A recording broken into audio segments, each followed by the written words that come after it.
All right, go ahead. Can you tell us your name? My name is Linda Enders Roxbury, and I've been a member of Blue Mountain Eagle Climbing Club since 2003. I'm a life member. Okay. And should I just go on? Yeah, go ahead. Okay. So, question: what made me join Blue Mountain Eagle Climbing Club? I wanted to do more than just go out for a walk in the woods. After hiking for a number of years, I realized there had to be more, and I wanted to get out into the mountains, and heard about Blue Mountain Eagle Climbing Club and wanted to be part of what they do. So can you elaborate? What do you mean by more like what they do? You mean like? So well, I can talk more about that, I guess. Okay. Going on further, but they were out maintaining trails and teaching people like what goes on in the woods, and how to be outdoors safely and enjoy yourself. And even though I was hiking with other people outside of the club, we weren't really doing the types of hikes that BMECC does. And then their whole history and the Appalachian Trail maintenance and just being on the AT attracted me a lot. And I started out being interested in nature. My grandparents built a cabin in the Poconos when I was 5, so my grandmother and I spent a lot of time going out on deer trails, exploring in the woods. So I had this, interest in being in the woods, and then it just came, after years of family life and whatever, I finally had a point in my life where I could do something I really wanted to do, and that's how I got into hiking and progressed to BMECC and their activities. And actually, I was urged to become a member and to join BMECC by Rita Floriani, and that would have been back in 2003 when I joined. 2003, yeah. She encouraged me to come to a meeting and to come out on hikes, and I did that. And then I became, in 2003 to 2007, I was secretary. President at that time was Mike Yarnell, and I was secretary. Following him, Marty Ann became president, Marty Ann Gutierrez, and I was vice president while she was president. And so it just went on and on from there. I led hikes. I co-chaired public relations from 2003 to 2007. I'm a newsletter editor. I'm a current board member. I headed up the 90th and 100th anniversary committees, activities for that, and Distinguished Service Award.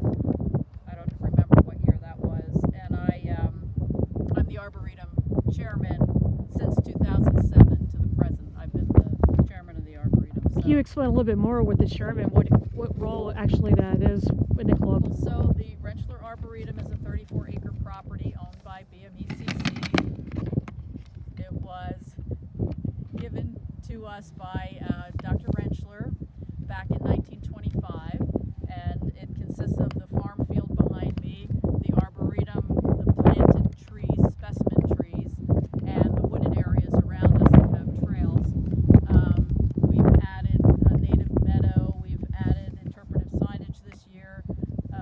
We are trying to get to the point where we're all native, and I would say 95% native plants and trees here, as opposed to the mix that we have right now. I'm sorry?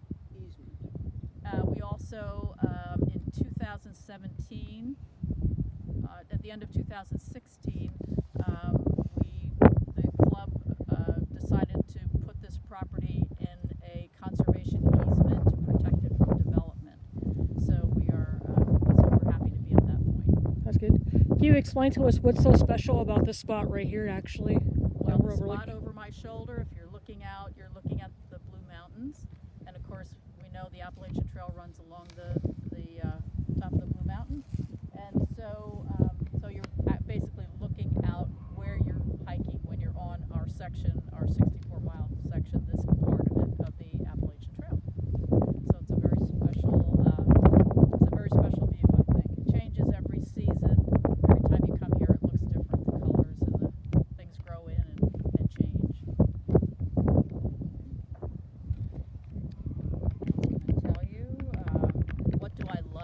BMECC.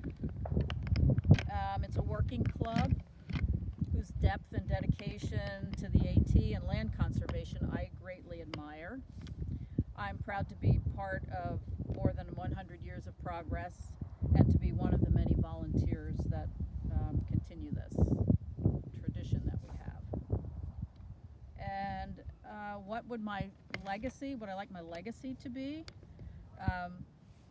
I hope that I never lose my enthusiasm for BMECC. I enjoy their history and sharing it. I've spent a lot of time researching the archives and the history of the club. I find it very fascinating, and I hope to help preserve that. We put our interpretive signage up this year, which will now connect this property to our connection to the Appalachian Trail and help spread what we do among the visitors that come here. Let's see what else. What's your favorite part of the Appalachian Trail? My favorite place on our section of the Appalachian Trail is I love the section of 501 to 183. It has it all. It has rocks, springs, snakes, overlooks, shelters. What more can you ask for? It's a wonderful. So would you say the special shelter that's up there is Eagle's Nest? 501. That would be 501 shelter that's 501, along there. yeah. But of the shelters that we have, Eagle's Nest is a great shelter. It's a beautiful shelter, and I love the Eagle's Nest Trail that goes from the shelter to the overlook. That's a beautiful section in the summertime when it's green and pretty. Lots of snakes out there too to enjoy. It's just a great place to be. And I have to say, I grew up in the city of Reading, and so I spent most of my entire life growing up in the city. We had parks to go to, but I never really even knew that we had the Appalachian Trail in Berks County until I was an adult. So let's say maybe I was in my 50s and I was learning about the Appalachian Trail and learning that people hiked it, but I had never actually seen the sections of Berks County where it runs. So I was excited to go out on hikes with BMECC and get to these places along the trail that I would not have seen otherwise. And so that's really been a highlight of my life, to be able to have gotten out to those places, and I still look forward to going there whenever I can, going back to see our sections and other sections throughout the state and other states of the Appalachian Trail. I guess my question for you is, have you ever been to Eagle's Nest to be initiated yet? I have been, and in fact, I was initiated, I don't know what year it was anymore, and George Schallenberger was conducting the initiations at that time. And then after he retired, George and Jerry Kramer were doing them. And after she retired from doing it, reading the whole initiation information, handing out certificates, then I actually took that over for a couple of years. And went up and helped other people be initiated. Yeah, we did that for the 90th anniversary, and then a couple years after that, we reblazed the trail from where the club members initially used to go up to the Eagle's Nest. I can't remember the name of the place now. There's a lake there, and they would have a picnic there, and they'd have meetings, and they would hike up to Eagle's Nest from there and back down again. So we blazed that. George helped us blaze that and get that open so that we could do that again. It's private property, and the owners of the property gave us permission to do that. Had a great time researching places that the club went to hike years ago, back in the 30s, and we researched some of the farms that they started, where they did their hikes from, going up to the trail. Got to know some of those people and some more history about that. It's a wonderful, wonderful history that we have, and I hope that I can continue to share that with people and not put them to sleep, but actually help them experience it. Would you consider yourself a conservationist for a good cause? Absolutely. I think that's what the club's real mission is. We were started as a hiking club, and we have evolved into a a trail maintaining, Appalachian Trail building and maintaining organization, but we also helped secure land on both sides of the AT in order to help preserve it. This, Dr. Rentschler gave this property to us. This is a huge step in conservation. And so being able to work here on a weekly basis with wonderful volunteers, I can't say enough about the volunteers that work here, to continue to preserve this place. And I have to also say about the volunteers, the trail maintainers, and the shelter chairman, we just have a really wonderful group of people who are very dedicated to conservation and preservation. Most definitely. You have anything else to add at all? I don't think so. I think I went down my list of everything that there is to say. So let me see.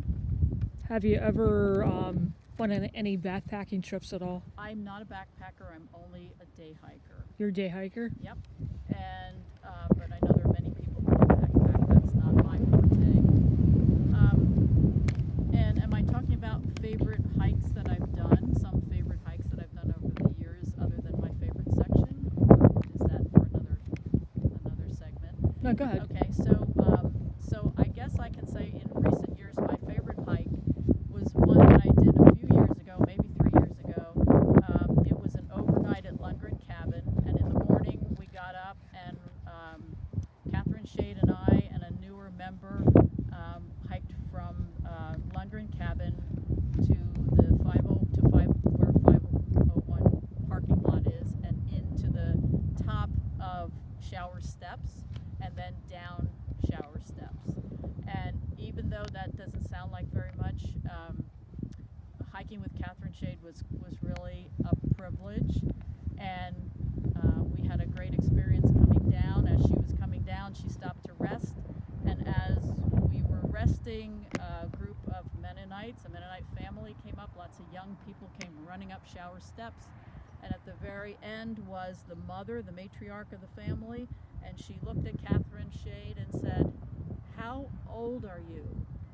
And Catherine Shade replied, "Old enough to know better." But we made it down, all the way down, and we got to see the Kurtz cabin before it was taken down, and it was a great day. Most definitely. Is there anything else you'd like to add at all, or? There's so much to say that I could go on for hours, but I'm not going to do that. I'm going to thank Tracy for doing this project All right, and for including me in it. all right, thank you.